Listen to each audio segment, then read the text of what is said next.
क्या ये सही नहीं कि इंदिरा भंडारा नायका दोनों राष्ट्राध्यक्षों का पैक्ट हुआ था? उस पैक्ट के तहत 6 लाख तमिलों को नागरिकता दिलाई गई थी। वो नहीं बोलेंगे, सच्चाई छिपाएंगे, इतिहास छिपाएंगे। अरे बात उनकी कर रहे हो जो इस दुनिया में नहीं है, जरा अपना जवाब दो। क्या लद्दाख में, डोकलाम में आपके एमपी ने ये नहीं कहा है? आपका एमपी, स्थानीय एमपी, उसने ये नहीं कहा है कि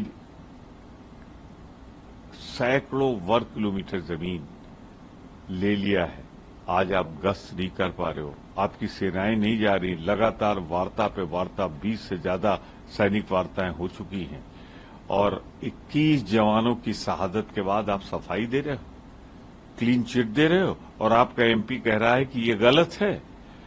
आपने जवानों की लाशों का बदला लेने की जगह सर झुका के आप नाम लेने से डरते हो चीन का, उससे व्यापार बढ़ा रहे हो। सर किस तरीके से देखते हैं आप, क्योंकि आज बाकायदा भाजपा ने प्रेस कॉन्फ्रेंस करी, जयशंकर सामने आए हैं और उन्होंने साफ तौर पे कांग्रेस और डीएमके दोनों पर आरोप लगाया है और कहा कि तमिलनाडु की जनता के साथ, मछुआरों के साथ आज भी व्यवहार जो हो रहा है वो ठीक नहीं है और सरकारें कुछ नहीं। दूर न जाएं, लोकसभा और राज्यसभा की कार्रवाई गवाह है। अभी हुआ था बांग्लादेश और भारतवर्ष में वार्ता, जयशंकर जी आप विदेश मंत्री थे और प्रधानमंत्री मोदी जी आप प्रधानमंत्री थे। क्या ये नहीं सही कि 7,000 एकड़ जमीन लेके आपने 17,000 भारत माता की मुख्य भूमि उनको सौंपी और पारित कराया?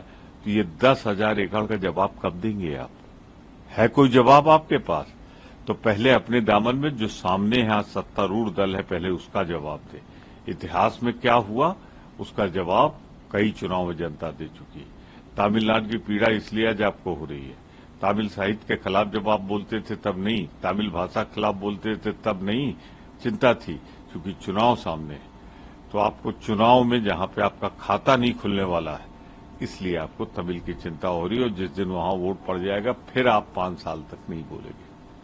सर प्रधानमंत्री ने ये भी कहा कि जो एनडीए की सरकार है वो करप्शन के खिलाफ लड़ रही है और अपोजिशन जो है वो करप्ट लोगों को बचाने के लिए लड़ रहे हैं। उन्होंने ईडी और सीबीआई के लिए भी कहा कि ईडी इंडिपेंडेंटली काम करती है और अपोजिशन कोर्ट का इस्तेमाल कर रही है भ्रष्टाचारियों को बचाने के लिए। इस तरीके से ईडी, सीबीआई, इनकम टैक्स, इन 3 के सहारे ये सरकार चल रही है।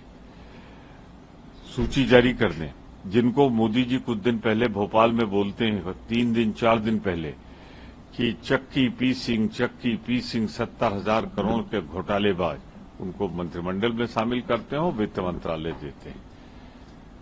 ये क्या है मोदी जी? ईडी सीबीआई का कैसा इस्तेमाल है? और आगे आइए, जब आप सरकारें गिराना होता है तो ईडी सीबीआई का इस्तेमाल करते हैं, जब आपको दल बदल कराना होता है तो ईडी सीबीआई का इस्तेमाल करते हैं और जैसे हो जाता है भूल जाते हैं आप। तो ये तो एक तरीके से आपने इनका दुरुपयोग करने की इंतहा कर दी। हाँ, इनका इस्तेमाल था अपराधियों के खिलाफ, आप राजनीतिकों के खिलाफ कर रहे हैं, मेरा निश्चित आरोप है आप पर।